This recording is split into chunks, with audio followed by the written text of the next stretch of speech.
Le roi vampire observa la femme frissonnante pendant 20 minutes, avant de finalement retirer son manteau et de le lui offrir. Un silence de mort tomba sur la rue. Mais ce qu'il ignorait, c'est qu'elle l'attendait spécifiquement, lui. Et à l'instant où son manteau toucha sa peau, une ancienne dette de sang se transféra de son père mourant directement à lui. La Mercedes brillait comme de la glace noire sous les lueurs ambrées des lampadaires de Prague, tandis que Lucien Moravec ajustait ses boutons de manchette et observait la femme à travers la vitre teintée. Elle se tenait là depuis 20 minutes maintenant, juste hors de portée de la lueur chaude de la fondation Moravec, son souffle formant de petits nuages dans l'air d'octobre. Son manteau flottait sur sa silhouette mince, et des fils d'argent prématurés attrapaient la lumière dans ses cheveux sombres comme le givre sur des branches en hiver. Des dizaines de personnes étaient passées devant elle, leurs regards glissant sur elle comme si elle était invisible, leurs pas ne ralentissant jamais. Lucien trouvait leur indifférence déconcertante. Quelque chose dans son immobilité parlait d'un but désespéré plutôt que d'un simple flânage. Elle serrait une enveloppe Kraft contre sa poitrine comme un bouclier, les jointures blanches de froid, de peur, ou des deux. Lorsqu'un vent particulièrement violent balaya la rue étroite, elle frissonna si violemment que Lucien sentit une oppression inattendue dans sa poitrine. Il avait régné depuis l'ombre pendant 3 siècles. Maintenant, le traité délicat qui gardait son espèce cachée de la vue des humains. Mais quelque chose dans la souffrance silencieuse de cette femme tiraillait des instincts plus anciens que la politique ou la prudence. Le roi vampire sortit de sa voiture. Ses pas résonnèrent contre les pavés polis par 500 ans d'histoire, alors qu'il s'approchait d'elle, retirant son manteau de laine avec une grâce exercée. La femme leva les yeux alors que son ombre tombait sur elle, et Lucien vit des yeux de la couleur des nuages d'orage, écarquillés de surprise et de quelque chose qui aurait pu être de la reconnaissance. Sans un mot, il drapa le manteau sur ses épaules, ses doigts effleurant la peau exposée de son cou un bref instant. Le contact envoya une décharge à travers eux deux, bien qu'aucun ne comprit pourquoi.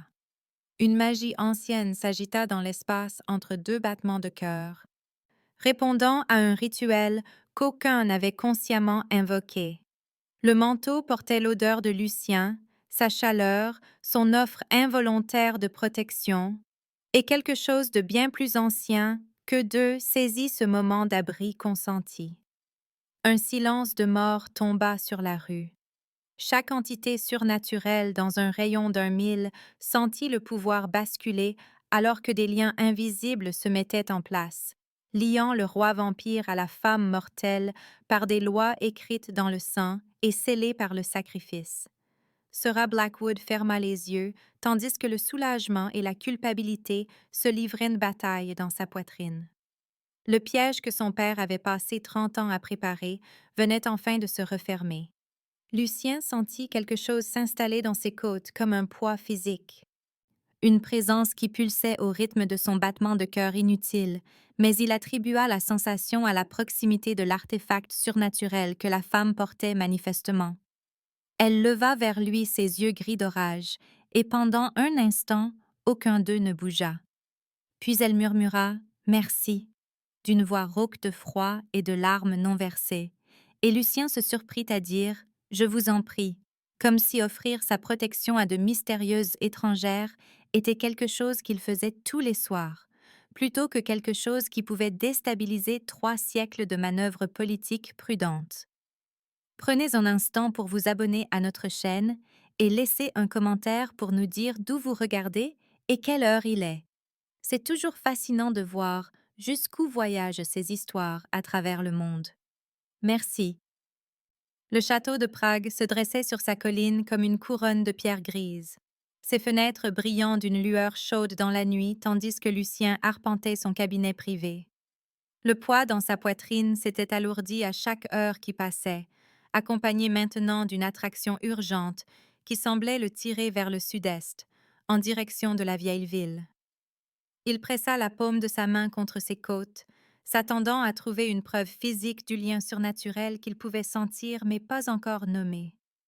Les rêves avaient commencé dès l'instant où il avait fermé les yeux, des flashs vifs d'un homme qu'il n'avait jamais rencontré, plaidant dans des langues antérieures à sa naissance.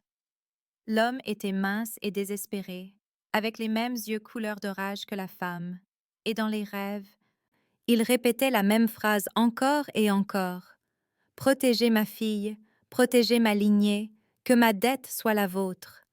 Lucien se réveillait à chaque fois avec un goût de cuivre sur la langue et des menaces chuchotées résonnant dans des langues plus anciennes que le latin, des mots qui parlaient de lois anciennes et de prix encore à payer. Victor le trouva debout près de la fenêtre, alors que l'aube peignait le ciel d'un or pâle, portant encore les vêtements de la veille, son apparence habituellement impeccable en désordre. Le vampire plus âgé jeta un regard à son roi et s'affaissa dans le fauteuil le plus proche, avec l'expression d'un homme reconnaissant un désastre qu'il avait espéré ne jamais voir. Transfert de dette de sang, dit Victor doucement, sa voix portant le poids des siècles. Quelqu'un vous a lié à sa protection par les anciennes lois. Lucien se détourna de la fenêtre et Victor vit la vérité écrite dans les yeux de son roi. Quiconque accepte la dette d'un mourant doit protéger sa lignée jusqu'à ce que cette dette soit remboursée ou que les deux parties meurent. La loi est absolue, tissée dans la nature même des vampires. Vous ne pouvez pas la briser, ni l'ignorer, ni la déléguer à un autre. Elle a fait de vous son gardien, que vous le vouliez ou non. L'attraction dans la poitrine de Lucien s'intensifia comme pour répondre aux paroles de Victor, et quelque part à travers la ville, il sut que la femme était en danger. Pendant ce temps, dans une planque cachée sous le quartier juif de Prague, Sera Blackwood était agenouillée au chevet de son père mourant et regardait la vie s'échapper du seul membre de sa famille qu'elle ait jamais connu. La respiration d'Edmund était devenue faible et laborieuse, sa peau prenant de la qualité translucide qui marquait la frontière entre la vie et ce qui venait après. La pièce sentait les vieux livres et les herbes médicinales, les étagères remplies de recherches qui avaient consumé 30 ans de leur vie.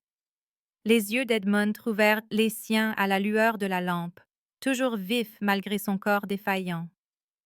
La dette est transférée, murmura-t-il, sa voix à peine audible par-dessus le vent d'octobre qui secouait les fenêtres. Je peux la sentir se mettre en place. Il te protégera maintenant, qu'il comprenne pourquoi ou non. Sera pressa un linge frais sur son front et ravala les questions qui la tourmentaient depuis l'enfance. Son père l'avait élevé dans la clandestinité, déménageant de ville en ville, regardant toujours par-dessus leur épaule, se préparant toujours à un terrible jugement qui ne semblait jamais arriver. Ce n'est que maintenant, alors que la mort le réclamait, qu'il lui avait enfin dit la vérité. Le triumvirat cramoisi nous traque depuis avant ta naissance, continua Edmund, sa poigne sur la main de sa fille étonnamment forte pour un mourant.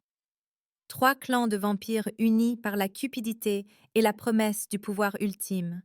Je leur ai volé quelque chose qui pourrait défaire le fondement même de l'immortalité des vampires, le cœur de Valeria. Sera avait entendu ce nom chuchoter dans les cauchemars de son père, l'avait vu mentionné dans ses journaux codés, mais elle n'avait jamais compris sa signification.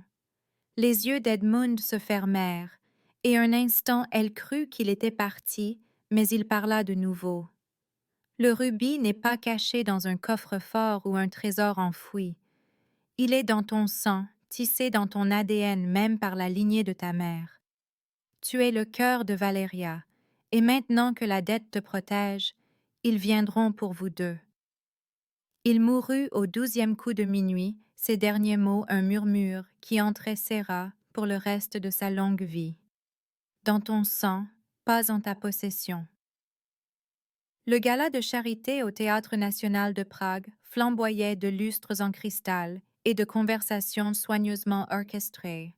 L'élite de la ville se déplaçant dans la grande salle de bal selon des motifs aussi précisément chorégraphiés que n'importe quelle danse.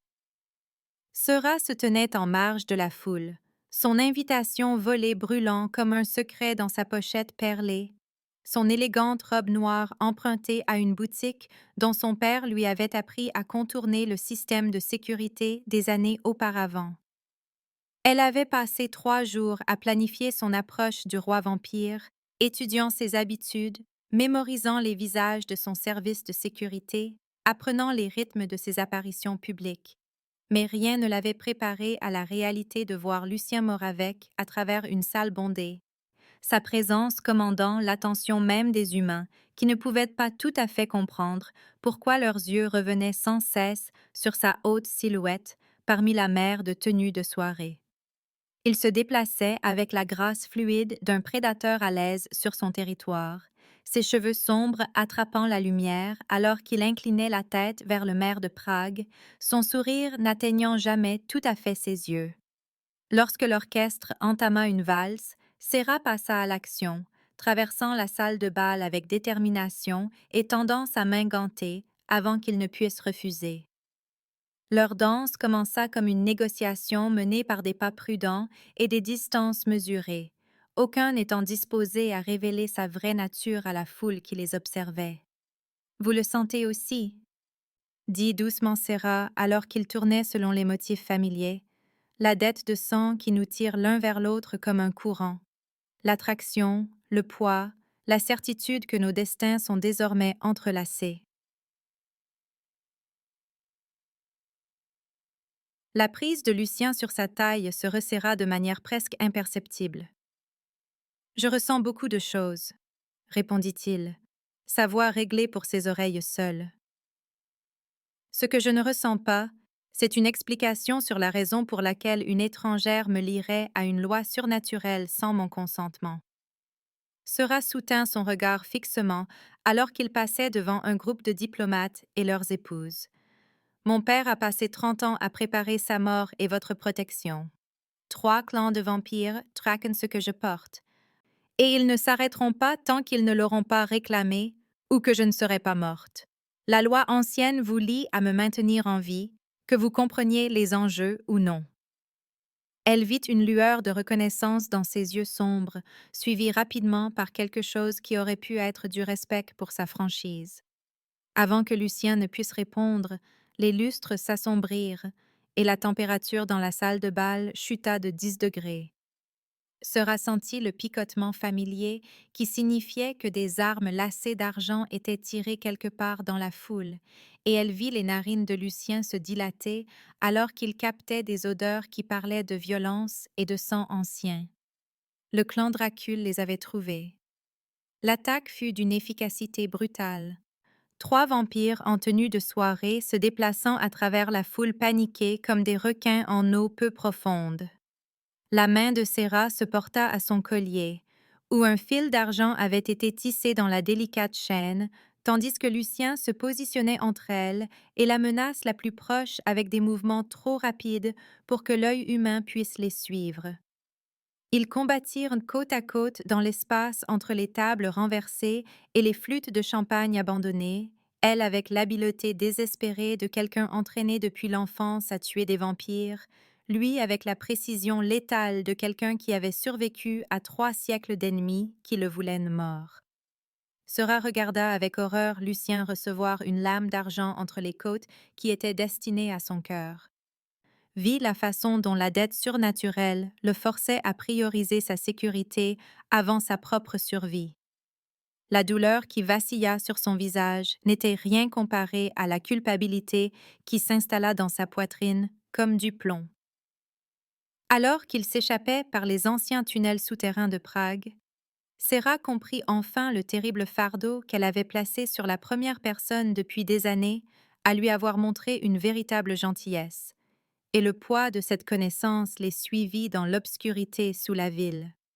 La cathédrale abandonnée de Saint-Barthélemy se dressait comme une dent cassée sur l'horizon de Prague, ses flèches gothiques griffant les nuages d'octobre, tandis que les ombres s'accumulaient dans les espaces où les vitraux avaient autrefois projeté une lumière colorée sur des sols en pierre usée.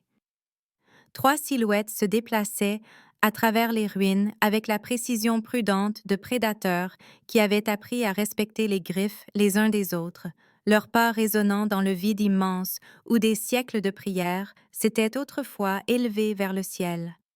La comtesse Elisabetta Dracul arriva la première, sa forme oscillant entre chair solide et volute d'ombre, alors qu'elle testait l'acoustique de la cathédrale avec de petites illusions qui donnaient à l'air un goût de cuivre et de vieille rose.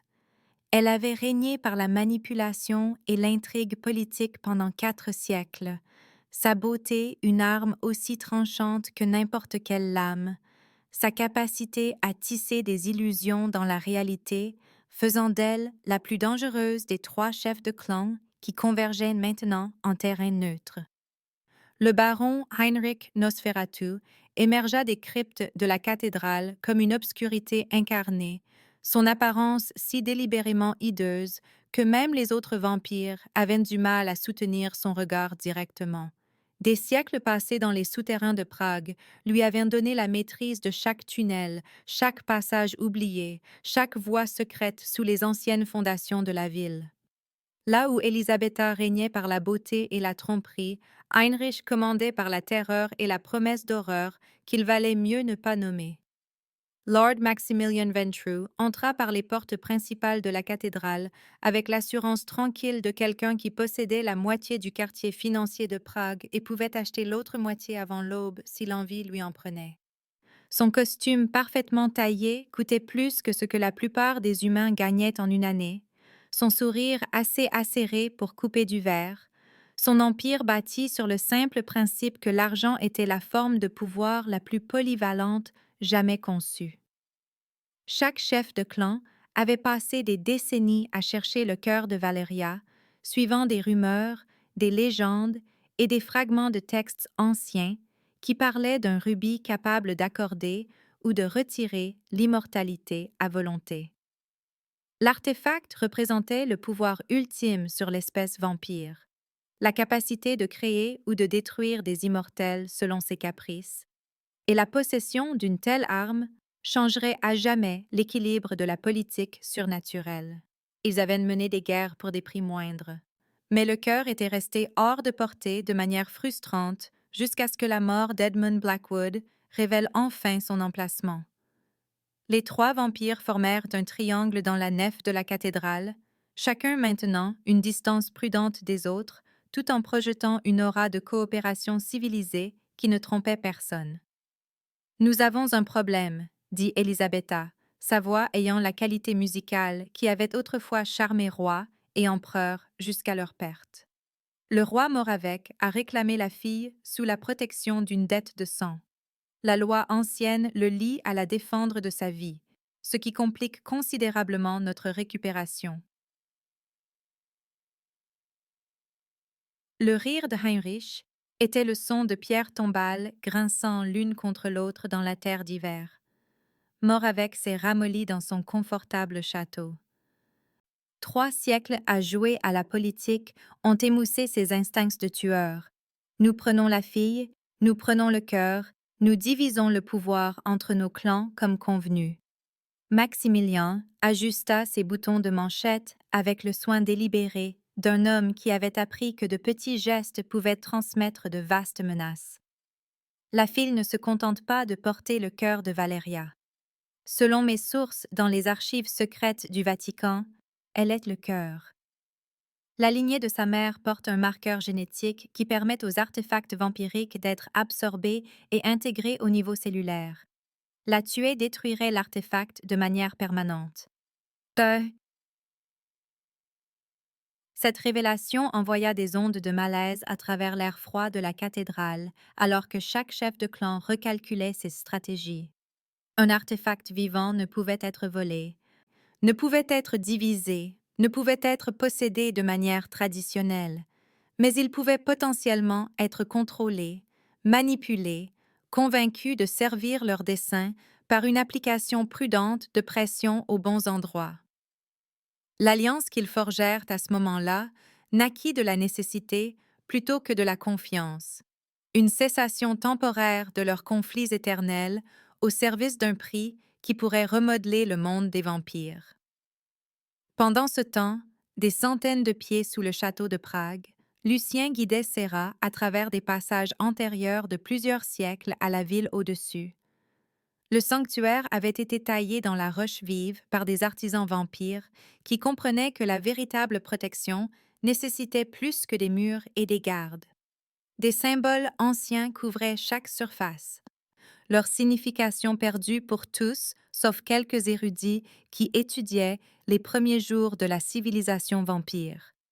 Ici, la magie qui liait les créatures surnaturelles à leur nature devenait assez épaisse pour être goûtée, créant un espace où l'illusion ne pouvait prendre racine et où l'intention hostile serait immédiatement apparente à quiconque avait la sensibilité de ressentir de telles choses. Sera se déplaçait dans le sanctuaire avec les pas prudents de quelqu'un qui avait appris à lire le danger dans chaque ombre, ses doigts traînant sur des sculptures en pierre qui semblaient pulser de leur propre lumière intérieure. La blessure sur le flanc de Lucien avait cessé de saigner, mais l'obligeait toujours à ménager son bras gauche, un rappel de la lame d'argent qui était destinée à son cœur. Elle n'avait pas parlé depuis qu'ils étaient descendus dans les profondeurs sous son château, mais il pouvait sentir sa culpabilité et sa confusion à travers la connexion de la dette de sang, des émotions aussi claires pour lui que si elles étaient les siennes. Mon père était un chasseur de vampires, dit finalement Serra, sa voix à peine plus qu'un murmure dans le silence profond du sanctuaire. Il a passé 30 ans à rechercher des artefacts vampiriques, à traquer des légendes, à documenter les emplacements d'objets que la plupart des gens rejetaient comme de la fantaisie. Il a découvert que la famille de ma mère portait une anomalie génétique qui leur permettait d'absorber et de contenir des énergies surnaturelles sans être détruits par l'exposition. Le cœur de Valeria n'est pas caché dans mon sang. Il est devenu une partie de ma structure cellulaire, intégré si complètement que le retirer nécessiterait de détruire chaque cellule de mon corps simultanément. Lucien s'arrêta dans son examen des protections du sanctuaire, la compréhension naissant dans ses yeux sombres, alors que les implications de sa révélation se mettaient en place. Un artefact qui ne pouvait être volé, ne pouvait être perdu, ne pouvait être séparé de son hôte sans les détruire tous les deux. Pas étonnant que les trois clans aient été prêts à mettre de côté des siècles de haine mutuelle pour réclamer un tel prix. « Vous n'êtes pas simplement protégé par la dette de sang, » dit-il doucement.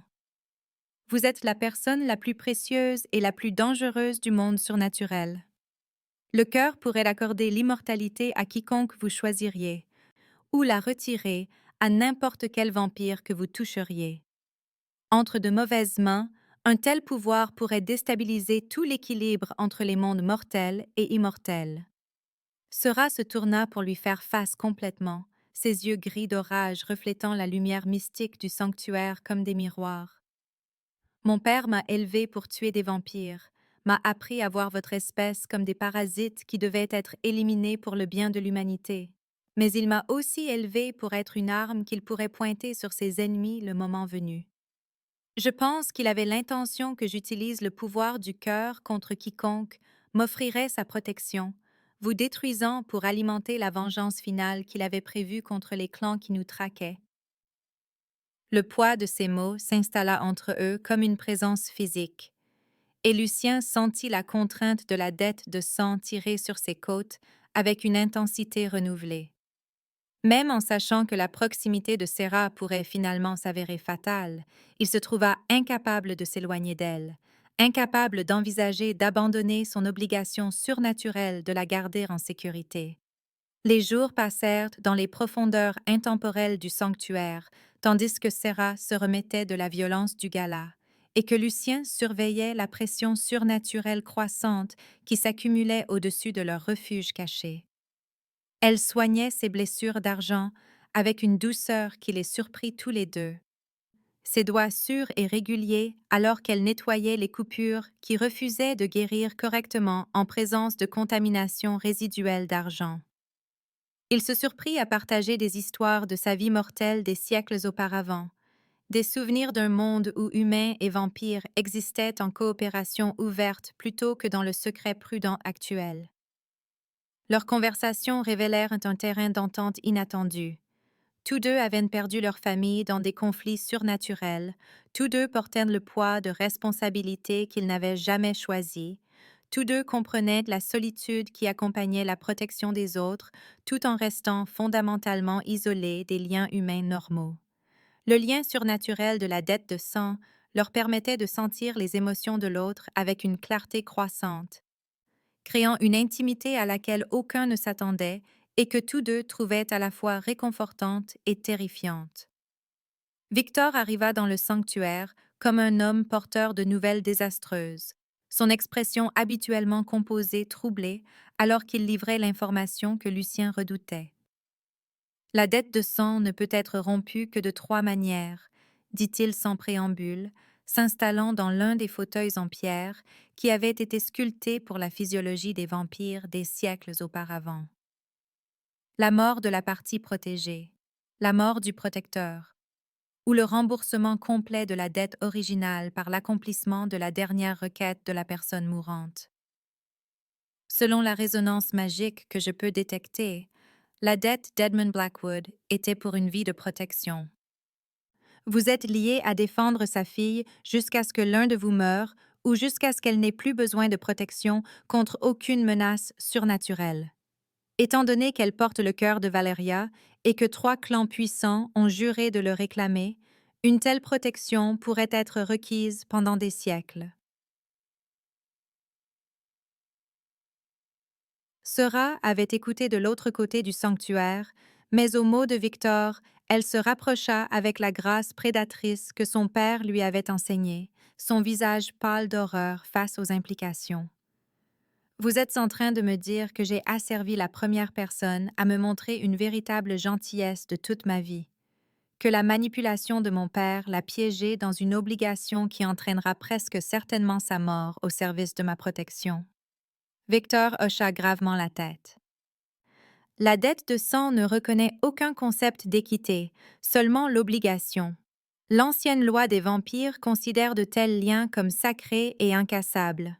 Même si Lord Moravec souhaitait abandonner son engagement, la contrainte magique le forcerait à l'honorer, quel qu'en soit le coût personnel.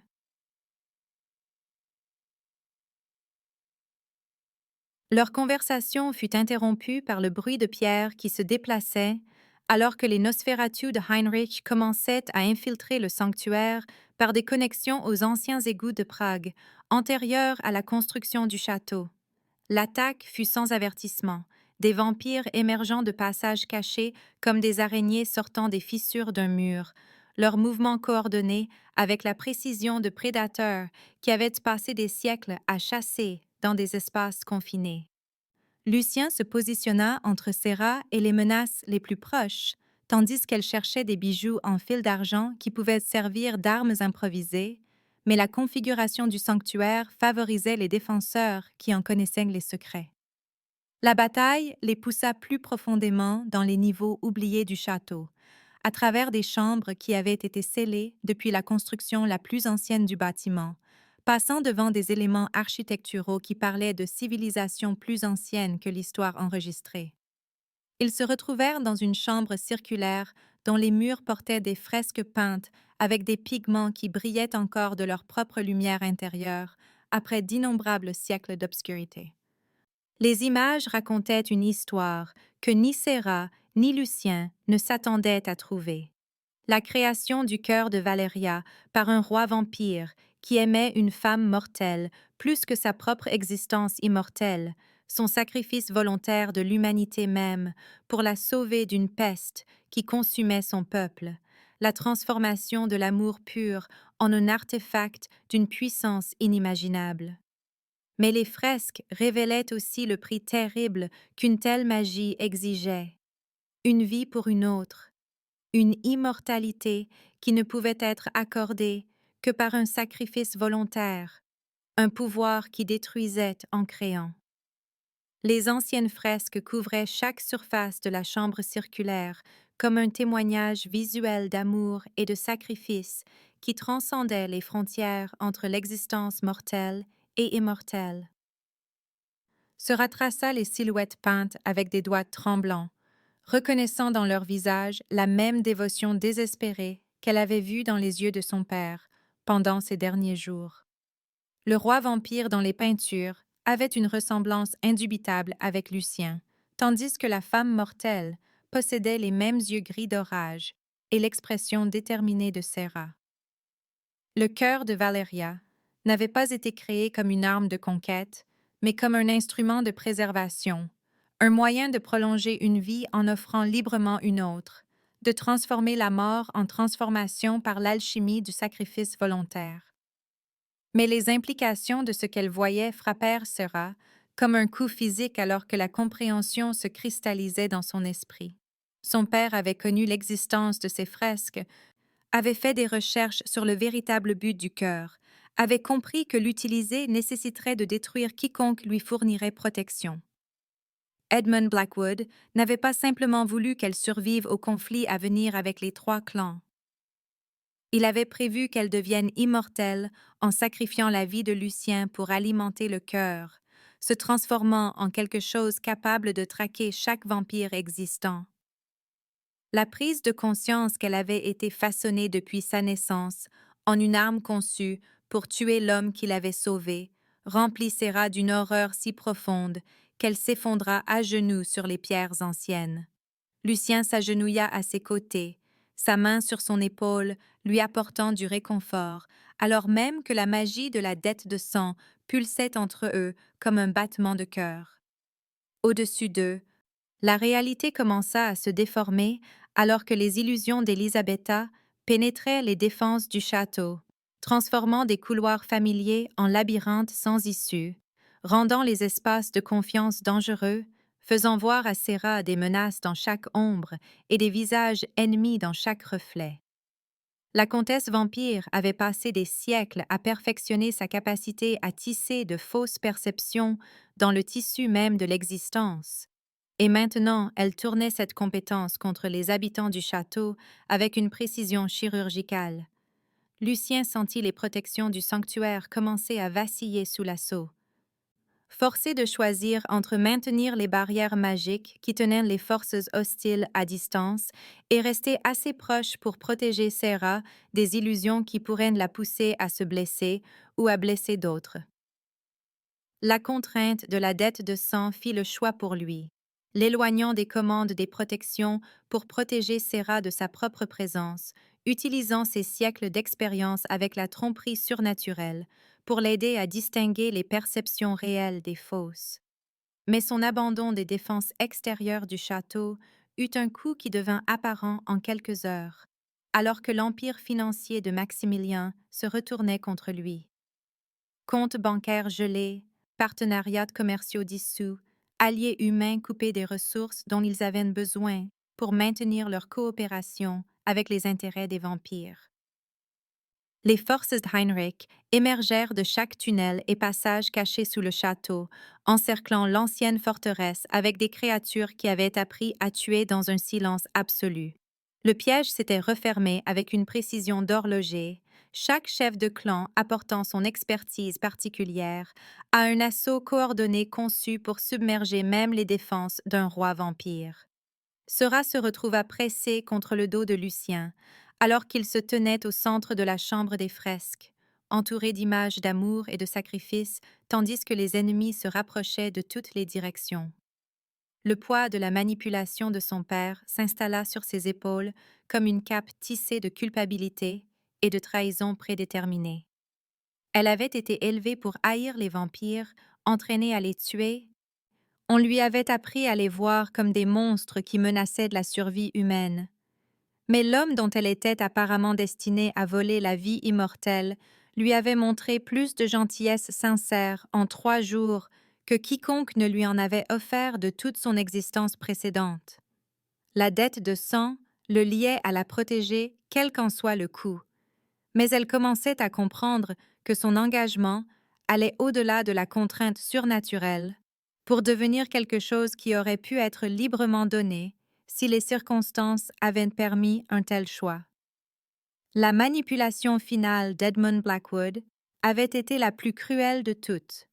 Transformer sa fille en une arme pointée sur le cœur de la première personne à la traiter comme quelque chose de plus qu'un outil de vengeance. Alors que les trois clans refermaient leurs pièges autour du château de Prague, Serra saisit enfin toute l'étendue de la vengeance de son père contre le monde des vampires. Il n'avait pas simplement voulu détruire les clans qui le traquaient. Il avait voulu créer une tueuse capable d'éliminer chaque vampire existant, en commençant par celui qui serait contraint par une loi ancienne de mourir en la protégeant. Le cœur de Valeria pulsait dans ses veines comme un second battement de cœur, répondant à son trouble émotionnel avec une puissance qui pouvait remodeler le monde surnaturel. Mais d'abord, elle devrait décider si elle honorerait l'héritage de haine de son père ou forgerait un chemin différent avec le roi vampire qui avait tout risqué pour la garder en sécurité. Le journal en cuir ressemblait à une confession entre les doigts tremblants de Serra, alors qu'elle le sortait de la poche du manteau où son père l'avait caché lors de leur dernière fuite désespérée à travers l'Europe. L'écriture serrée d'Edmund Blackwood couvrait page après page de détails méticuleux, de dates, de lieux et de calculs qui peignaient le tableau d'une obsession s'étalant sur 3 décennies de préparation minutieuse. Sera lisait à la lumière des protections mystiques du sanctuaire pendant que Lucien montait la garde près de l'entrée de la chambre, sa présence un réconfort qui rendait les révélations du journal d'autant plus dévastatrices. Phase interminée, avait écrit son père dans son style clinique qui réduisait les vies humaines à des considérations tactiques. Dette de sang transférée avec succès au roi vampire par le rituel de l'abri consenti. Le sujet montre les instincts protecteurs attendus malgré la contrainte surnaturelle. Phase 2, initiée. Établir un lien émotionnel entre le protecteur et la protégée pour assurer un impact psychologique maximal lors du sacrifice final. Les mots se brouillèrent, alors que des larmes montaient aux yeux de Serra, chaque entrée révélant une autre couche de manipulation qui avait façonné toute son existence. Son père n'avait jamais eu l'intention qu'elle survive à l'activation du cœur de Valeria.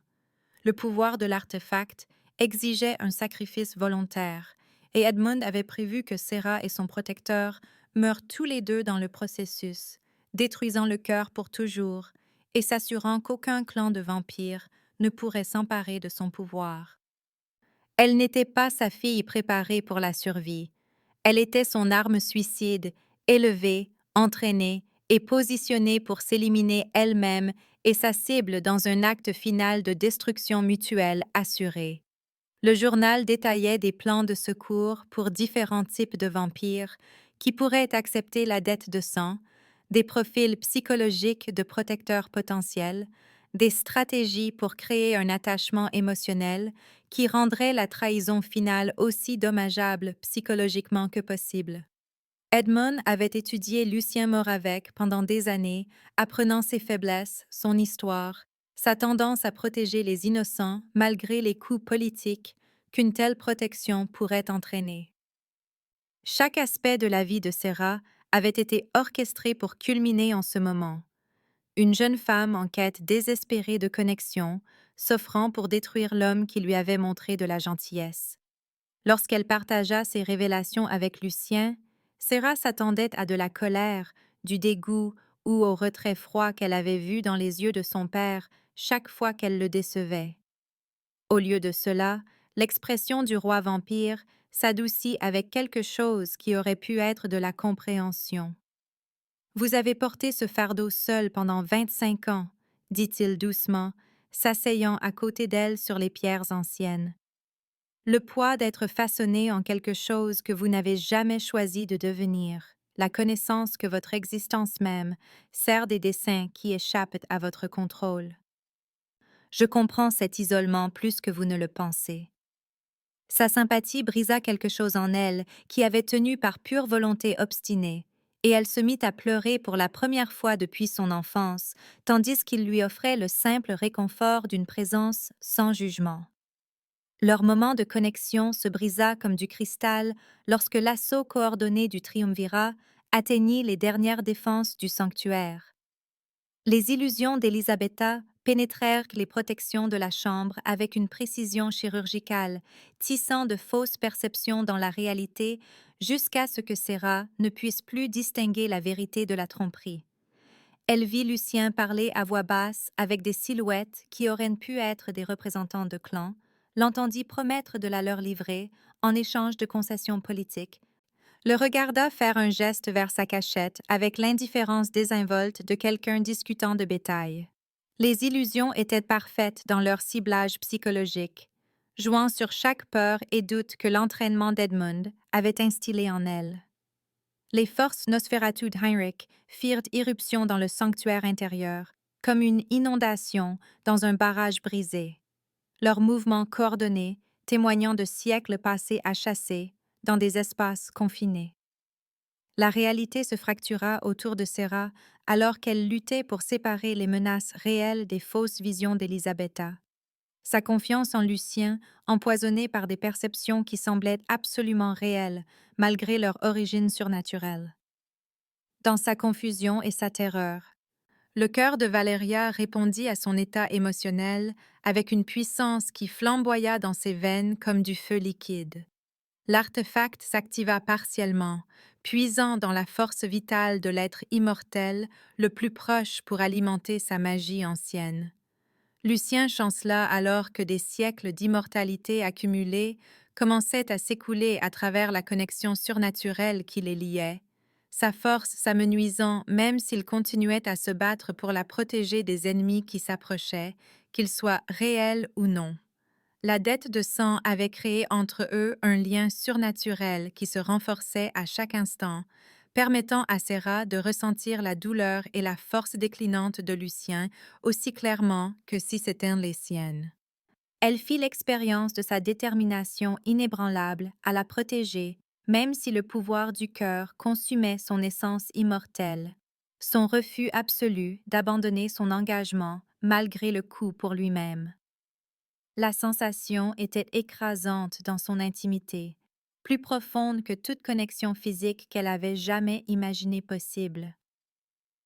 À travers leurs liens partagés, elle sentit ses souvenirs de vie mortelle des siècles auparavant, son regret pour les choix qui avaient conduit à sa transformation, sa solitude pendant des décennies de manœuvres politiques qui l'avaient isolée de toute connexion humaine authentique.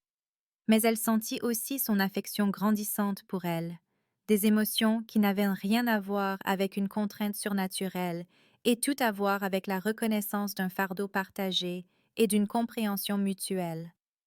La prise de conscience qu'elle était en train de tuer la première personne qui s'était jamais souciée d'elle comme de quelque chose de plus qu'une arme plongea Sarah dans une chute libre émotionnelle qui fit monter en flèche la puissance du cœur de manière imprévisible.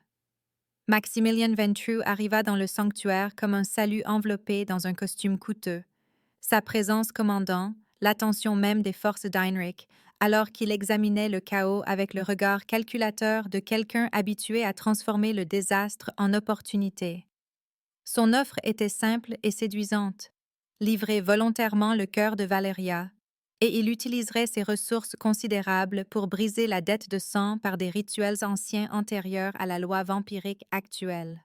Sera et Lucien seraient tous deux libérés de leurs obligations surnaturelles, autorisés à choisir leur propre chemin sans qu'une contrainte magique ne régisse leurs actions.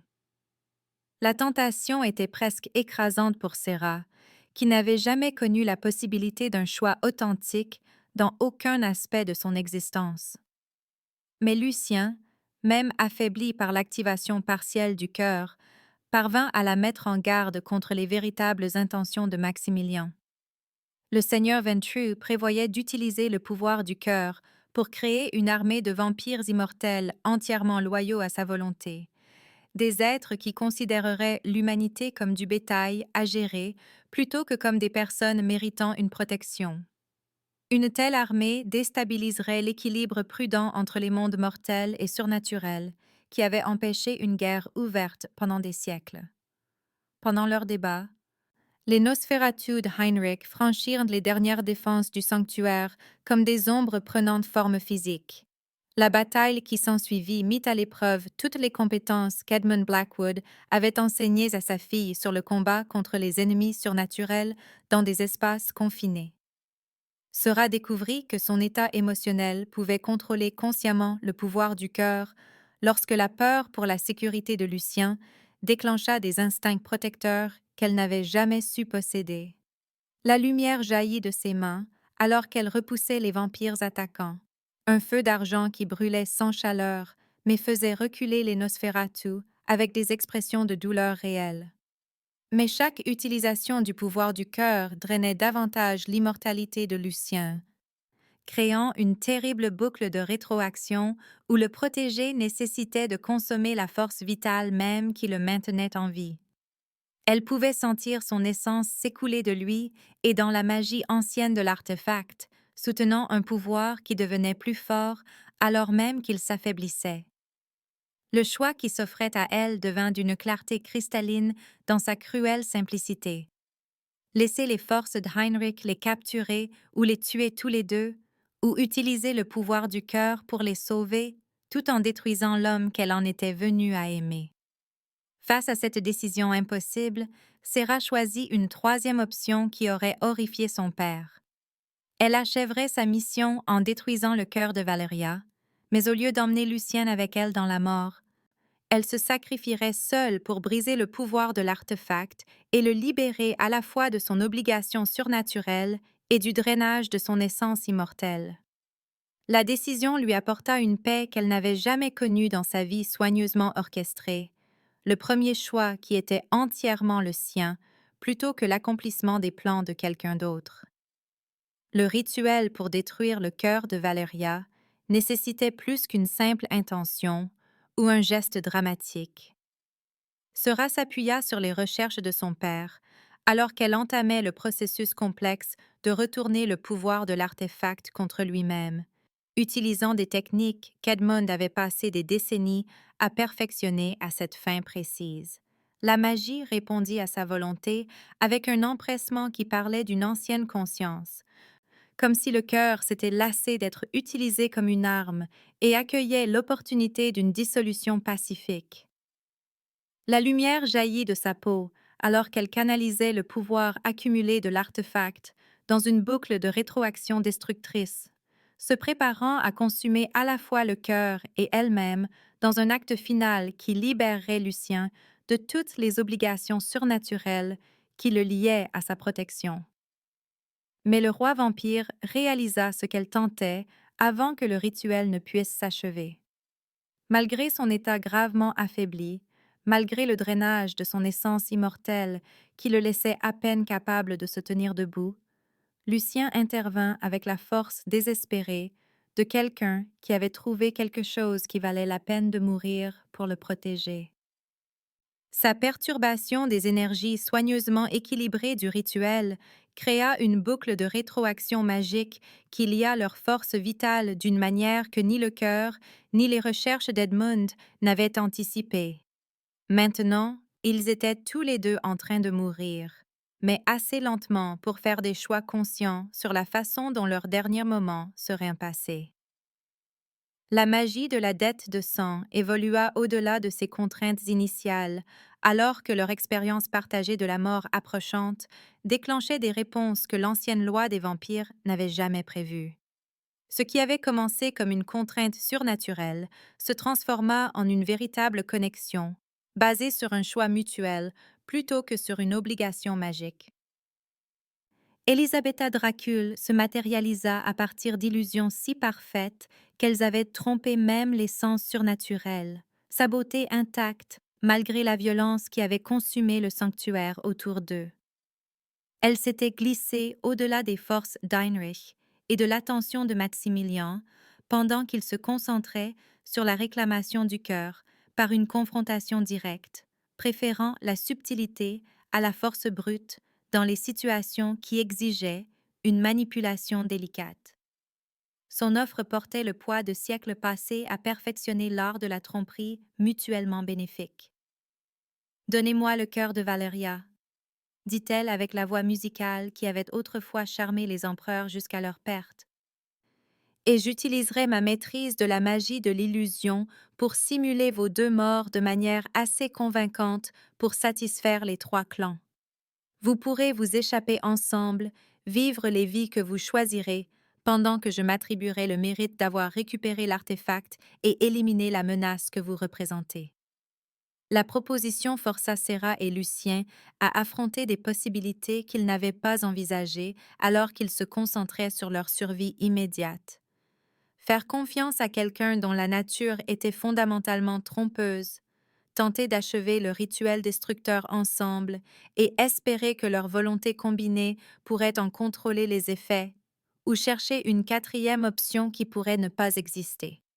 Alors qu'ils débattaient de leur choix tandis que la mort approchait à pas mesurés, tous deux réalisèrent que la dette de sang avait évolué en quelque chose d'inédit dans l'histoire des vampires. Leur volonté de mourir en se protégeant l'un l'autre avait transformé la contrainte surnaturelle en un amour véritable, créant une connexion qui transcendait les lois magiques régissant la nature des vampires. Cette évolution déclencha une nouvelle manifestation du pouvoir du cœur, que les décennies de recherche d'Edmund n'avaient jamais découverte, une possibilité qui n'existait que lorsque l'artefact était manié par deux êtres dont le lien avait dépassé l'obligation pour devenir un choix. Le cœur de Valeria commença à pulser d'une lumière chaude plutôt que du feu froid de la destruction, répondant à l'amour plutôt qu'au sacrifice, offrant la transformation plutôt que la mort. Pour la première fois depuis que son père avait commencé à la façonner en son arme de vengeance, Serra faisait face à un avenir qui contenait des possibilités au-delà du chemin étroit d'un destin prédéterminé. La nouvelle manifestation du cœur de Valeria envoya des ondes d'énergie surnaturelle à travers l'Europe centrale, comme une pierre jetée dans une eau calme, sa lumière dorée et chaude pulsant vers l'extérieur en vagues que chaque vampire à moins de 1000 milles pouvait sentir dans ses os.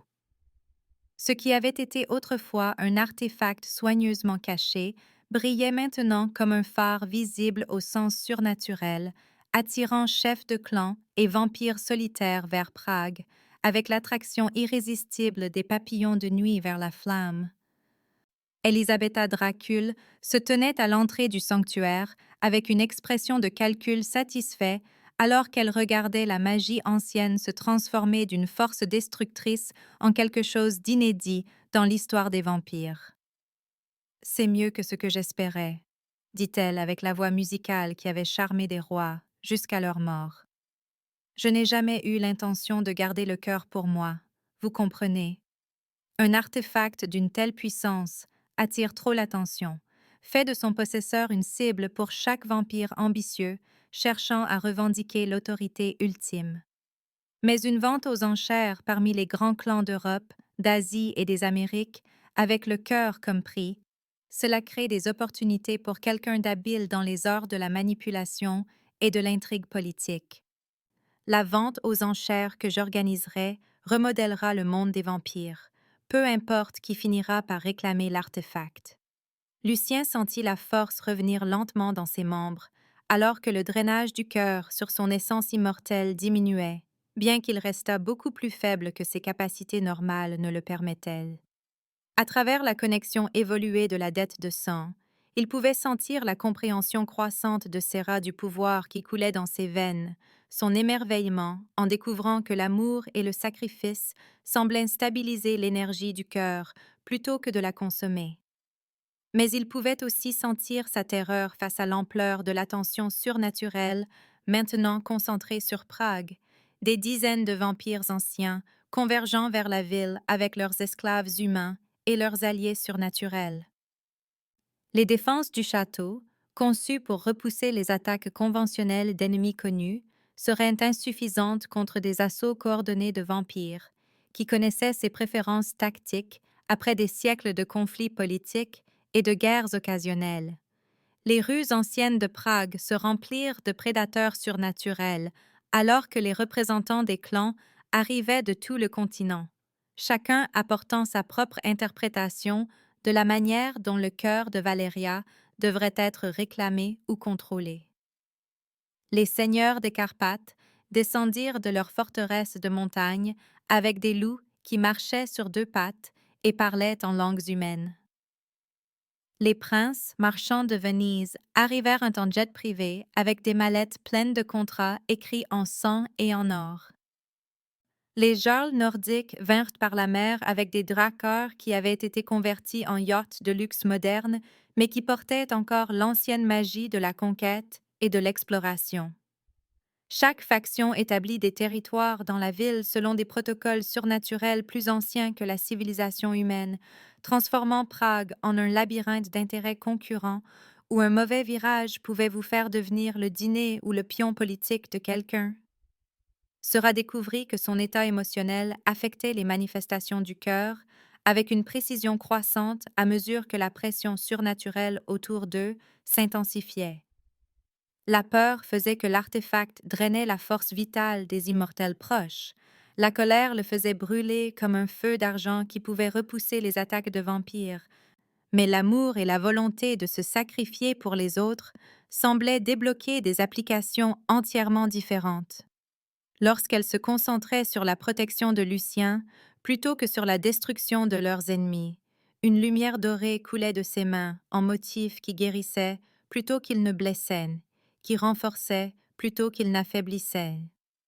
Heinrich Nosferatu profita du chaos des intérêts concurrents des clans pour exécuter un plan qui démontrait pourquoi il avait survécu à des siècles de guerre souterraine. Ses forces capturèrent Victor lors d'une patrouille de routine des défenses extérieures du château, emportant le conseiller à travers des systèmes de tunnels antérieurs à l'histoire enregistrée de Prague. Le message qui arriva à l'aube était simple et direct. La fille se présente pour des négociations dans les cryptes souterraines sous la cathédrale Saint-Guy, où les siècles de service loyal de Victor se termineront de manière à horrifier même les autres vampires. La demande força Serra et Lucien à choisir entre la sécurité relative des défenses restantes du château et s'aventurer sur un territoire où Heinrich détenait tous les avantages. Pendant ce temps, l'empire financier de Maximilien frappa avec une précision chirurgicale les connexions de Lucien dans le monde humain. Comptes bancaires gelés, partenariats commerciaux dissous, poursuites judiciaires engagées dans plusieurs juridictions simultanément. Les autorités humaines reçurent des preuves soigneusement élaborées, suggérant que Lucien Moravec était un chef de cellule terroriste utilisant sa fondation caritative pour financer des activités extrémistes à travers l'Europe. Ces opérations commerciales légitimes s'effondrèrent en quelques heures, alors que les gouvernements agissaient pour geler ses avoirs et émettre des mandats d'arrêt. Le roi vampire se retrouva coupé des ressources qu'il avait mis des siècles à accumuler, forcé de compter sur ses capacités surnaturelles plutôt que sur son influence dans le monde humain pour la première fois depuis des décennies.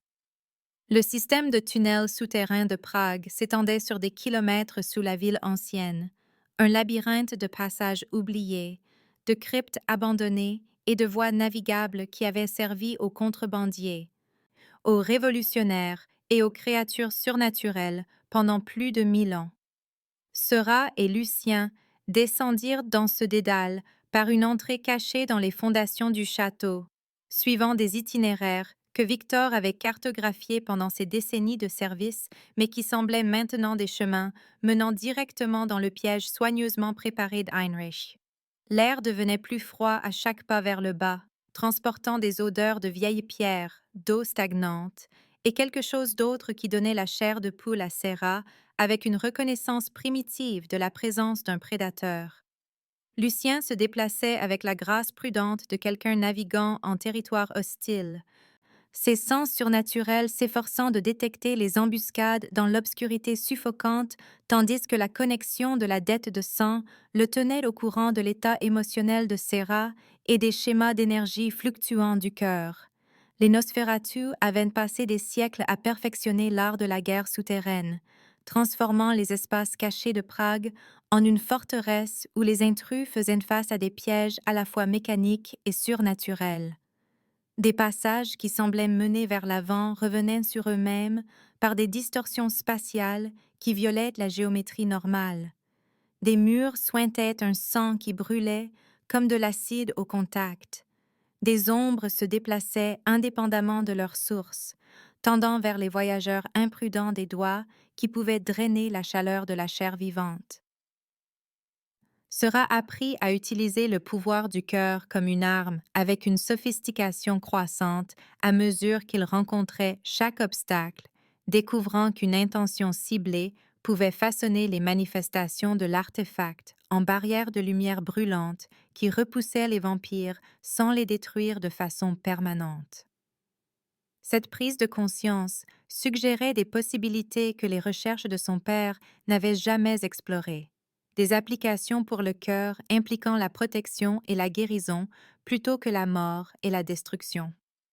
Ils trouvèrent Victor dans une chambre profonde sous la cathédrale Saint-Guy, suspendu par des chaînes d'acier plaquées d'argent qui l'empêchaient d'utiliser sa force surnaturelle pour s'échapper. Heinrich l'avait torturé avec une minutie professionnelle, mais le conseiller restait conscient et défiant malgré des blessures qui auraient tué n'importe quelle créature mortelle. Sa révélation frappa Sarah comme un coup physique. Heinrich était en communication avec quelqu'un prétendant être Edmund Blackwood, quelqu'un qui connaissait des détails sur le transfert de la dette de sang que seul son père, supposément mort, pouvait posséder.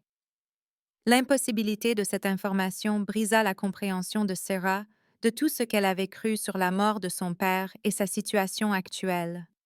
Si Edmund avait survécu à la scène de lit de mort soigneusement mise en scène, alors chaque supposition qu'elle avait faite sur sa libération de sa manipulation était fausse. Lors de leur évasion du domaine souterrain de Heinrich, ils rencontrèrent une escouade de chasseurs de vampires humains armés d'armes en argent et d'équipements électroniques conçus pour détecter les signatures d'énergie surnaturelle. Le pouvoir du cœur de Valeria faisait que Sarah était détectée comme un vampire par leurs instruments, et les chasseurs se mirent en mouvement pour la capturer avec l'efficacité impitoyable de soldats qui avaient passé des années à perfectionner des techniques pour maîtriser des prédateurs immortels.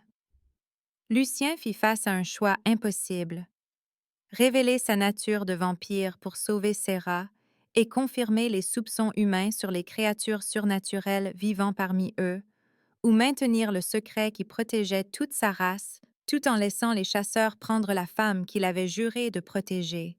La contrainte de la dette de sang prit la décision pour lui, mais son choix aurait été le même indépendamment de l'obligation magique.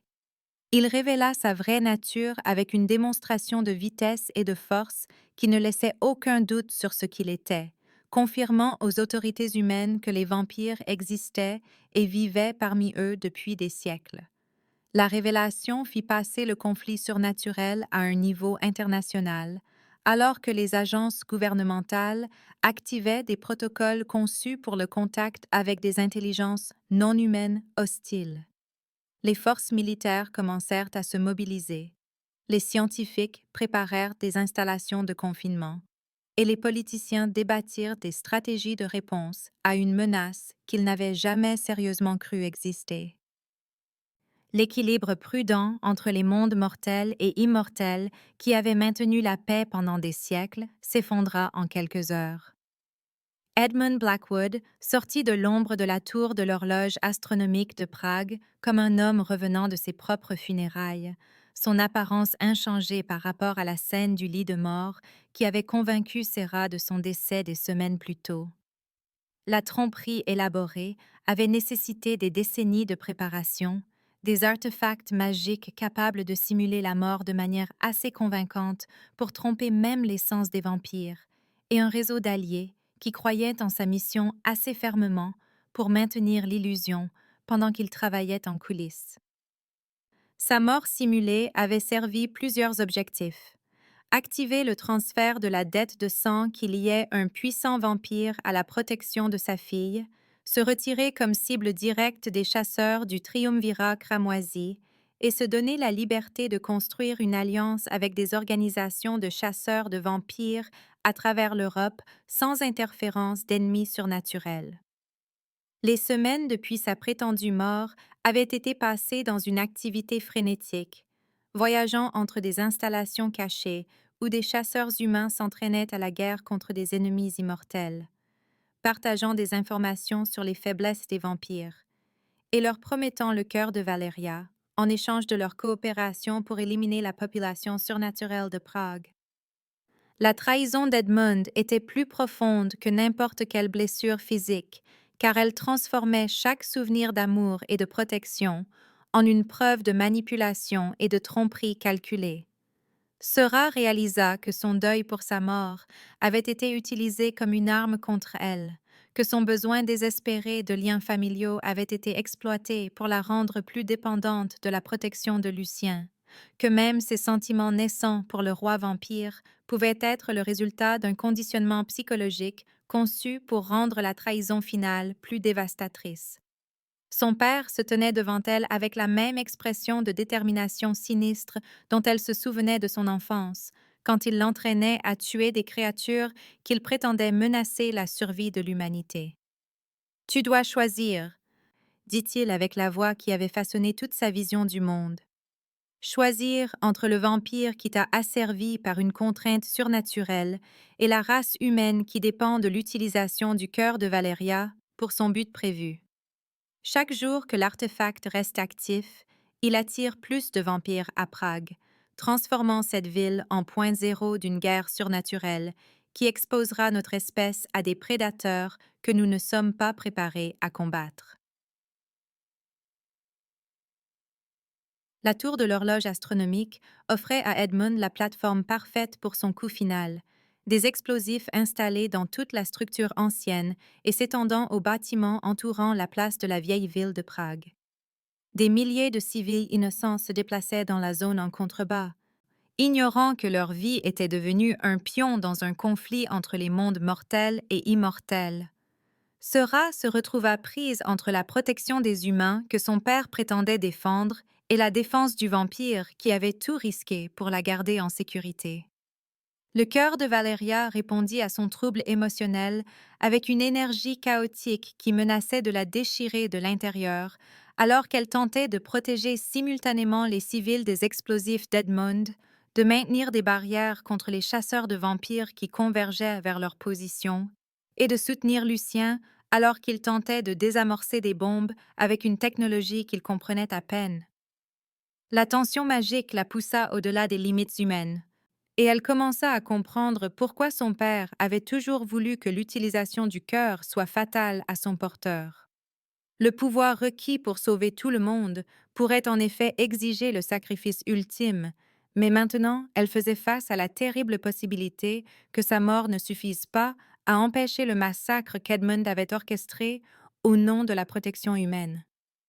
Les anciens mécanismes de la tour de l'horloge astronomique s'immobilisèrent alors qu'Edmund Blackwood activait la première séquence de son piège explosif, les engrenages de bronze se bloquant avec la finalité d'un tombeau qui se ferme, tandis que la place de la vieille ville de Prague se remplissait du chaos quotidien des touristes et des habitants ignorant que la mort était suspendue au-dessus de leur tête.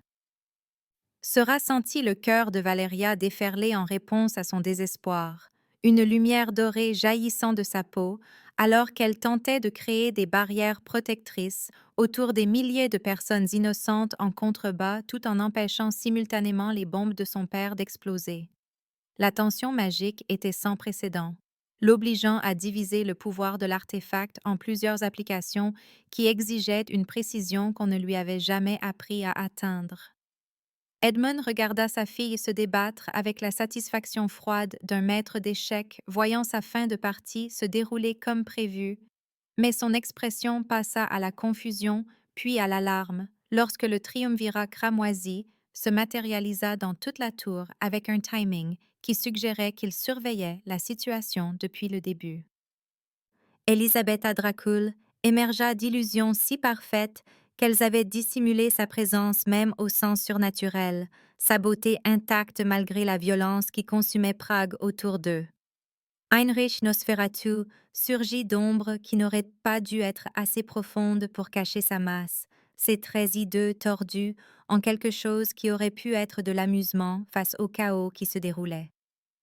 Maximilian Ventrue franchit l'entrée principale de la tour avec l'assurance tranquille de quelqu'un qui possédait le bâtiment, et tous ses occupants, son costume coûteux impeccable malgré la guerre surnaturelle qui faisait rage dans toute la ville.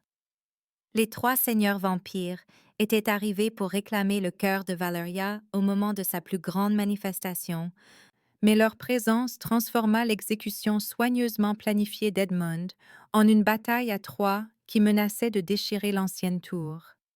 Des éclats d'obus lassés d'argent remplirent l'air, alors qu'Edmund déclenchait des mesures défensives conçues pour tuer les vampires, forçant Serra à étendre ses barrières protectrices pour protéger Lucien d'armes qui auraient été fatales dans son état affaibli.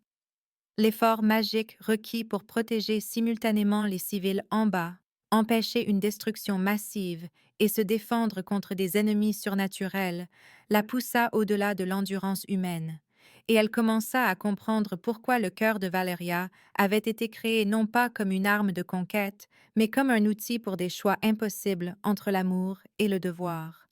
À travers la connexion évoluée de la dette de sang, Lucien sentit la lutte de Serra comme si c'était la sienne, la tension de l'artefact menaçant de la déchirer au niveau cellulaire. Mais il sentit aussi quelque chose d'autre circuler à travers leurs liens, une prise de conscience qui changea tout sur la façon dont ils abordaient la crise. La dette de sang était devenue une connexion à double sens, lui permettant de canaliser une partie du pouvoir du cœur à travers leurs liens partagés, prenant une partie du fardeau magique qui la détruisait de l'intérieur. Travaillant en parfaite synchronisation pour la première fois depuis leur rencontre, Lucien utilisa ses siècles d'expérience tactique pour guider la puissance brute de Serra avec une précision chirurgicale. Là où elle créait des barrières de lumière brûlante, il les façonnait en schémas de déviation qui redirigeaient les explosifs d'Edmund loin des cibles civiles. Là où elle frappait en désespoir de cause contre les attaquants vampires, il affinait ses efforts en réponses calculées qui neutralisaient les ennemis sans dépenser d'énergie inutile. Leurs capacités combinées se révélèrent plus que la somme de leurs forces individuelles, mais Edmund s'était préparé à une telle coopération avec la minutie d'un homme qui avait passé 30 ans à planifier ce moment. Sa manipulation finale fut révélée alors que des clans de vampires de toute l'Europe convergeaient vers Prague en réponse aux informations qu'il leur avait fournies depuis des mois. Des informations sur l'emplacement et les capacités du cœur qui avaient été soigneusement élaborées pour assurer un chaos maximal lorsque l'artefact se manifesterait enfin. Prague était désormais le point zéro d'une guerre surnaturelle qui exposerait le monde des vampires à l'humanité pour toujours, exactement comme Edmund l'avait toujours prévu. La bataille pour le quartier historique de Prague fit rage à travers des rues pavées qui avaient été témoins de 1000 ans d'histoire humaine, mais rien dans la longue mémoire de la ville ne pouvait se comparer à la guerre surnaturelle qui consumait maintenant son cœur ancien. Les clans de vampires s'affrontaient pour des conflits territoriaux antérieurs à la fondation des nations modernes, tandis que les forces militaires humaines se mobilisaient pour contenir des menaces qu'elles comprenaient à peine. Les équipes de télévision capturèrent des images de vitesse impossible et de force surhumaine, de créatures qui auraient dû être des mythes déchirant le centre-ville avec un mépris désinvolte pour le secret qui avait protégé les deux espèces pendant des siècles. Les médias sociaux amplifièrent chaque vidéo, chaque photographie, chaque témoignage plus rapidement que n'importe quelle conspiration de vampires ne pouvait supprimer les preuves. L'équilibre prudent entre les mondes mortels et immortels s'effondra en temps réel, alors que l'humanité apprenait que les monstres étaient réels et vivaient parmi eux depuis le début de l'histoire enregistrée. Sera observait la destruction depuis la plus haute plateforme de la tour astronomique, sentant le poids de chaque mort à travers la connexion du cœur aux forces vitales de toute la ville. L'artefact pulsait d'une énergie chaotique, alors que la violence alimentait son pouvoir, devenant plus fort même si la civilisation autour de lui s'effondrait dans la panique et le bain de sang. À travers le lien surnaturel qui la liait à Lucien, elle comprit enfin le but ultime de son père. Edmund n'avait jamais eu l'intention de simplement détruire les clans de vampires ou de réclamer le cœur au profit de l'humanité. Il voulait forcer une guerre entre mortels et immortels qui justifierait un génocide des deux côtés. Croyant que ce n'est que par la destruction mutuelle que l'une ou l'autre espèce pourrait être libérée de la menace que l'autre représentait. Le cœur de Valeria, manié par quelqu'un prêt à se sacrifier, pourrait dépouiller simultanément chaque vampire de son immortalité, tuant des millions d'êtres surnaturels en un seul instant, tout en détruisant également leur connexion humaine par un contre-coup magique qui coûterait des millions d'autres vies. Une telle utilisation mettrait fin à la menace des vampires pour toujours, mais à un coût qui rendrait la fille d'Edmund complice du plus grand meurtre de masse de l'histoire de l'humanité. Lucien sentit l'horreur de Serra face à cette prise de conscience à travers leurs liens partagés, mais il sentit aussi sa détermination croissante à trouver une alternative qui n'exigerait pas de choisir entre les espèces. Sa proposition vint avec le poids de siècles passés à étudier la loi surnaturelle et la compréhension pragmatique que la survie nécessite parfois une transformation plutôt qu'une victoire. Il pourrait utiliser le cœur pour créer un traité surnaturel, liant les vampires à la protection de l'humanité en échange du droit légal d'exister, établissant des contrats magiques qui rendraient la survie des vampires dépendante du bien-être humain. Une telle solution empêcherait le génocide qu'Edmund envisageait tout en répondant aux préoccupations légitimes des humains concernant les prédateurs surnaturels. Mais sa mise en œuvre exigerait que Serra survive au processus et que Lucien sacrifie sa position de roi vampire. Tous deux deviendraient vulnérables aux assassinats d'extrémistes des deux côtés qui préféraient la guerre à la coopération. Elisabetta se matérialisa à côté d'eux avec la grâce fluide de quelqu'un passant entre les gouttes de pluie, sa magie de l'illusion ayant dissimulé son approche même à leur sens aiguisé. Son offre avait la qualité musicale qui avait autrefois convaincu des empereurs de céder leur royaume. Elle les aiderait à mettre en œuvre le rituel du traité et leur fournirait une protection politique par la suite, mais seulement s'ils acceptaient de faire d'elle la nouvelle reine des vampires d'Europe. La comtesse comprenait que l'ancien système de clans concurrents ne survivrait pas à la découverte par l'humanité de l'existence surnaturelle, et elle se positionnait pour régner sur ce qui émergerait du chaos actuel. Le prix de sa coopération était une autorité absolue sur la politique des vampires pour les prochains siècles. Seurat et Lucien échangèrent des regards qui transmirent des volumes de communication tacites avant de rejeter l'offre d'Elisabetta avec la finalité tranquille de personnes qui avaient choisi le principe plutôt que la survie. Ils tentèrent le rituel du traité sans le soutien politique d'aucun clan de vampires, faisant confiance au pouvoir du cœur et à leur engagement commun à protéger les deux espèces de la guerre qu'Edmond avait orchestrée. La cathédrale Saint-Guy de Prague offrait le sol sacré nécessaire à une magie d'une telle ampleur, ses flèches gothiques s'élançant vers le ciel, tandis que ses fondations s'étendaient profondément dans une terre bénie par des siècles de prières et de sacrifices. L'ancien bâtiment se dressait au centre du complexe du château de Prague, entouré par la guerre surnaturelle qui consumait la ville, mais protégé par des sceaux qui avaient été renforcés par des générations de fidèles. Seurat et Lucien se frayèrent un chemin à travers des rues remplies de civils paniqués et de cordons militaires, utilisant des passages connus seulement de ceux qui avaient passé des siècles à apprendre les voies cachées de Prague. L'immense intérieur de la cathédrale donnait l'impression d'entrer dans une poche de paix au milieu du chaos extérieur, mais tous deux savaient que ce sanctuaire ne durerait que le temps qu'il faudrait à leurs ennemis pour les localiser. Le rituel modifié exigeait une coordination précise entre le contrôle de Serra sur le pouvoir du cœur et la connaissance de Lucien de la nature des vampires, créant des liens magiques qui remodèleraient la relation fondamentale entre les mondes mortels et immortels.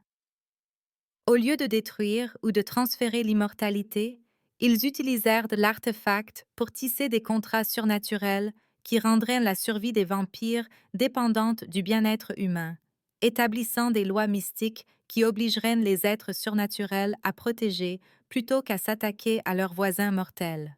La magie circula entre eux avec une intensité croissante, une lumière dorée remplissant les espaces vertigineux de la cathédrale, alors que le chœur répondait à leur vision partagée de coopération plutôt que de conquête. Edmund arriva avec les forces militaires humaines juste au moment où le rituel atteignait sa phase la plus délicate, des soldats en tenue tactique entourant la cathédrale, tandis que leur commandant exigeait que Serra et Lucienne se rendent immédiatement. Le chasseur de vampires avait passé des semaines à convaincre les responsables gouvernementaux que les menaces surnaturelles nécessitaient une élimination immédiate, présentant des preuves de la prédation des vampires et arguant que la coexistence était impossible entre des espèces aux différences si fondamentales. La tentative de sa fille de créer un traité surnaturel représentait tout ce contre quoi il s'était battu pendant 30 ans. Une trahison des intérêts humains qui légitimerait les monstres et leur donnerait une protection légale pour continuer leur prédation. La magie de la dette de sang atteignit son apogée ultime alors que les forces d'Edmund se préparaient à tirer, forçant Lucienne à choisir entre sa propre survie et l'honneur de son engagement à protéger Serra jusqu'à la fin du rituel. Serra fit face à une décision tout aussi impossible. Sauver Lucien en abandonnant le traité qui pourrait empêcher un génocide, ou achever l'œuvre magique qui protégerait des milliers de personnes tout en perdant potentiellement l'homme qu'elle aimait. Tous deux choisirent le sacrifice sans hésitation, leur volonté combinée de mourir l'un pour l'autre déclenchant le pouvoir le plus profond du cœur de Valeria. L'artefact flamboya d'une lumière qui transcendait le physique, touchant chaque vampire et chaque humain à Prague avec une compréhension qui contournait la pensée rationnelle et parlait directement à la capacité d'empathie qui existait chez les deux espèces. Le véritable but du cœur fut enfin révélé, non pas détruire ou accorder l'immortalité, mais créer une véritable compréhension entre des ennemis mortels, leur permettant de voir à travers les yeux de l'autre et de reconnaître leur humanité partagée malgré les différences qui les avaient poussés à la guerre. L'activation finale du cœur de Valeria envoya des vagues d'énergie transformatrice à travers Prague et au-delà, touchant chaque être surnaturel dans un rayon de 1000 milles, avec une magie qui réécrivait les lois fondamentales régissant l'existence des vampires. L'artefact brilla comme une étoile capturée dans la poitrine de Serra, alors qu'un pouvoir ancien coulait à travers elle dans les contrats mystiques qui prenaient forme autour d'eux, liant les vampires consentants au bien-être humain par une loi surnaturelle qui ne pouvait être brisée sans détruire les deux parties. La magie exigea son prix avec la justice impartiale d'une loi naturelle. Lucien sentit son immortalité s'écouler comme l'eau d'un vase brisé, des siècles de force vitale accumulée retournant à l'équilibre cosmique tout en le laissant avec une force et des sens au-delà des capacités mortelles, mais pas au-delà des limitations mortelles. Sera connue la transformation inverse alors que le pouvoir du cœur s'intégrait de façon permanente à sa structure cellulaire, prolongeant sa durée de vie naturelle de plusieurs siècles, tout en la maintenant fondamentalement humaine, en nature et en vulnérabilité. La dette de sang qui les avait liés se dissolut alors que la contrainte artificielle laissait place à un choix authentique, les laissant libres de décider de leur relation sans interférence surnaturelle. Edmund Blackwood vit l'œuvre de sa vie se transformer en tout ce qu'il avait combattu pour empêcher, le génocide soigneusement orchestré, devenant plutôt un fondement pour la coopération entre des espèces qu'il considérait comme des ennemis naturels.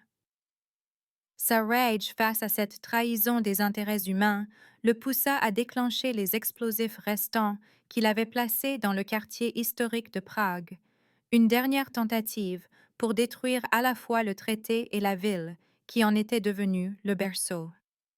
Victor intercepta la séquence de détonation avec le courage désespéré de quelqu'un qui avait servi la loyauté pendant des siècles et refusait de la voir se terminer par une destruction inutile.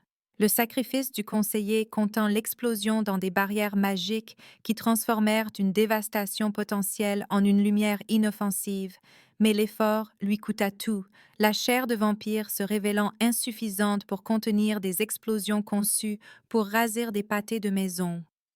Ces derniers mots furent une bénédiction pour le nouveau monde qui prenait forme autour de sa mort, une bénédiction pour la coopération qu'il avait aidé à créer par une vie de service fidèle. Le triumvirat cramoisi fit face à un choix qui définirait leur existence pour les siècles qui leur restaient. Accepter la nouvelle alliance qui liait la survie des vampires au bien-être humain, ou devenir des fugitifs des lois des deux espèces, tandis que le traité magique rendait leur nature prédatrice littéralement insoutenable. Elisabetta Dracul négocia sa reddition avec l'habileté politique qui l'avait maintenue en vie pendant 4 siècles d'intrigues surnaturelles, offrant ses capacités d'illusion pour aider les gouvernements humains à gérer le choc psychologique de la découverte que les vampires étaient réels. Sa maîtrise de la perception et de la réalité se révélerait inestimable pour faciliter la transition de l'humanité vers un monde où les monstres étaient des voisins plutôt que des mythes. Heinrich Nosferatu accepta de transformer ses réseaux souterrains d'outils de prédation en infrastructures humanitaires, utilisant tunnels et passages cachés pour offrir un sanctuaire aux êtres surnaturels, fuyant la persécution, tout en établissant des réseaux de communication qui empêcheraient les malentendus menant à la violence. L'empire financier de Maximilian Ventrue devint le fondement de la coopération économique entre les mondes mortels et immortels, ses siècles de richesses accumulées et ses relations d'affaires fournissant le cadre pratique nécessaire pour intégrer la société des vampires dans les systèmes juridiques et commerciaux humains. La crise immédiate ne se termina pas par la victoire d'un camp ou de l'autre, mais par une transformation qui laissa les deux espèces fondamentalement changées par leur rencontre avec la nature essentielle de l'autre. 6 mois après que les accords de Prague eurent établi la reconnaissance légale des citoyens vampires dans toute l'Europe, l'ancienne ville était devenue le centre de la diplomatie surnaturelle, alors que les gouvernements luttaient pour adapter des systèmes juridiques conçus pour des sociétés purement humaines afin d'accommoder des êtres immortels aux besoins et capacités fondamentalement différents. Seurat travaillait comme agent de liaison entre les autorités humaines et les clans de vampires, sa position unique de personne n'étant ni entièrement mortelle ni surnaturelle, lui permettant de traduire entre des visions du monde qui semblaient souvent incompatibles. Son bureau au château de Prague donnait sur la même cour où elle avait rencontré Lucien pour la première fois, mais l'espace grouillait maintenant d'activité, alors que des représentants des deux espèces négociaient les détails pratiques de la coexistence. Lucien avait créé des écoles dans toute l'Europe centrale où les jeunes vampires apprenaient à contrôler leurs capacités surnaturelles tout en développant de l'empathie pour la fragilité humaine. Son programme équilibrant la nature des vampires avec la responsabilité sociale d'une manière que les générations précédentes n'avaient jamais jugée nécessaire. Sa mortalité lui pesait d'une manière qu'il n'avait pas anticipée après des siècles d'existence immortelle. La connaissance que le temps qui lui restait se mesurait en décennies plutôt qu'en millénaires, conférant une urgence à un travail qui aurait autrement pu être poursuivi avec une patience vampirique. Leur relation se développa avec la délibération prudente de 2 personnes apprenant à aimer sans contrainte magique, chaque jour un choix librement fait plutôt que surnaturellement imposé. Seurat luttait avec la connaissance que sa durée de vie prolongée survivrait à la plupart des liens humains de plusieurs siècles, que l'intégration du cœur dans sa biologie l'avait mise à part de l'existence purement mortelle d'une manière qui la laissait parfois se sentir isolée malgré sa vie sociale bien remplie. Lucien faisait face aux défis opposés, alors que le retour de la mortalité lui rappelait quotidiennement que chaque moment était précieux, d'une manière qu'il avait oubliée pendant ses siècles d'immortalité, que l'amour tirait son sens de son impermanence plutôt que de sa durée éternelle. Edmund Blackwood restait emprisonné dans un établissement de haute sécurité conçu pour les criminels surnaturels. Sa cellule protégeait contre toute évasion magique, tandis que des gardes humains surveillaient chacun de ses mouvements. Ses lettres à Sarah arrivaient chaque semaine, remplies d'explications sur ses actions qui révélaient un esprit convaincu de sa propre justesse, malgré les preuves de coopération florissantes autour de lui. Il exprimait sa fierté pour sa force tout en condamnant ses choix, affirmant que l'histoire justifierait ses tentatives d'empêcher ce qu'il considérait comme la capitulation de l'humanité face à des forces prédatrices. Sera lui rendit visite une fois pendant l'hiver, qui suivit les accords de Prague, ne cherchant pas le pardon, mais essayant de comprendre comment l'amour pour sa fille avait pu être si tordu par la peur et les préjugés qu'il avait pu orchestrer sa mort potentielle au service de l'idéologie. La conversation dura 3 heures et ne résolut rien, mais elle l'aida à traiter sa propre capacité, à la fois à la destruction et à la création, sa reconnaissance que le même pouvoir qui pouvait mettre fin à des civilisations pouvait aussi les préserver s'il était manié avec sagesse plutôt qu'avec haine.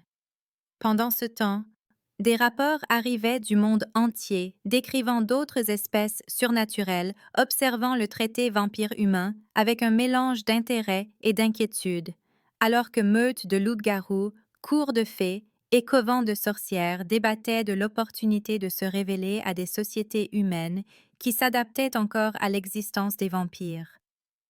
2 ans après que les accords de Prague eurent établi le cadre juridique de la citoyenneté surnaturelle, Sarah et Lucien avaient construit une vie ensemble qui défiait toute catégorisation facile par la société humaine ou vampire.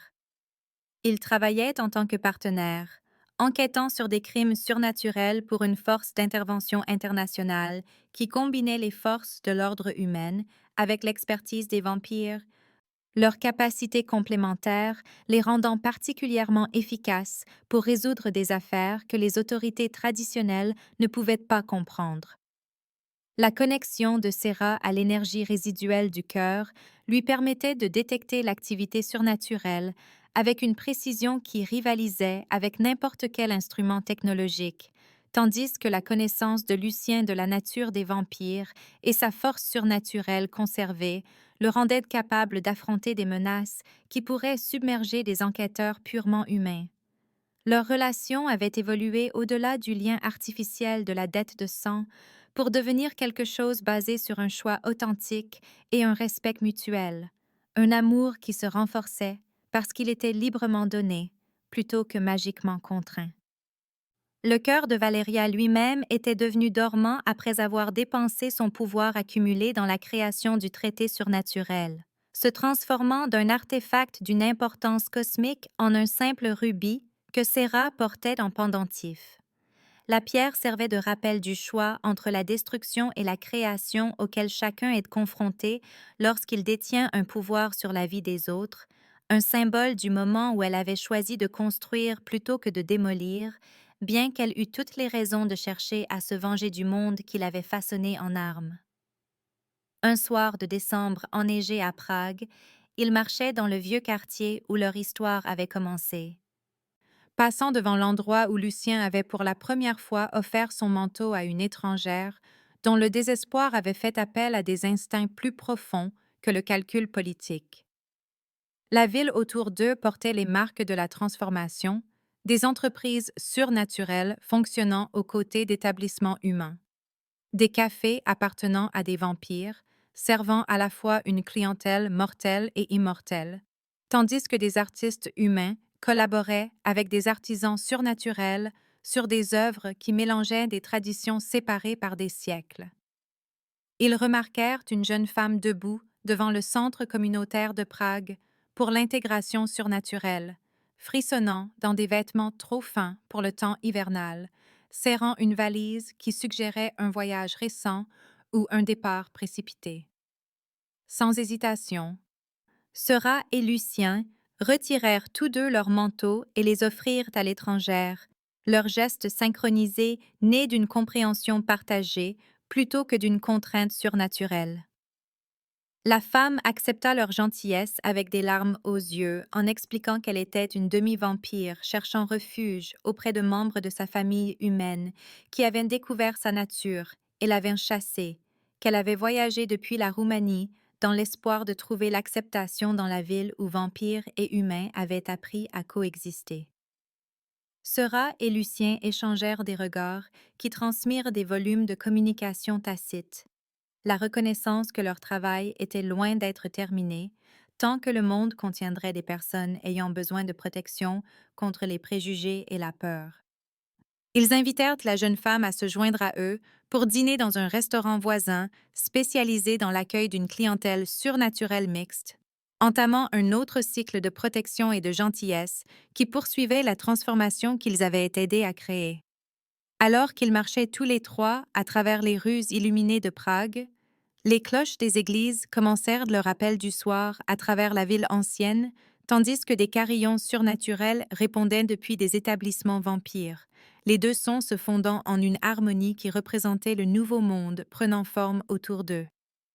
La conversation s'écoula entre les langues et les expériences, alors que la femme demi-vampire partageait son histoire d'avoir grandi prise entre deux natures, tandis que Séra et Lucien offraient des conseils nés de leur propre lutte avec l'identité et l'appartenance.